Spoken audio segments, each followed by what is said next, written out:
In this video, I'll show you how to fix the issue where you cannot install the Instagram app from the Play Store. First, open the Play Store and tap on your profile icon in the top right corner, then go to Settings. From there, open Network Preferences and select App Download Preference.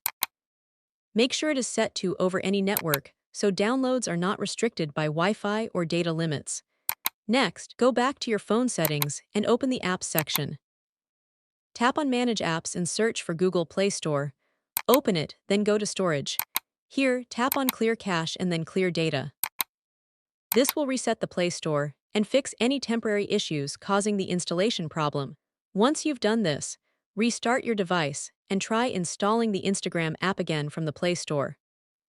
In most cases, this should fix the issue and allow the app to install normally. That's it. I hope this guide helped you fix the Instagram installation problem. Thanks for watching, and I'll see you in the next video.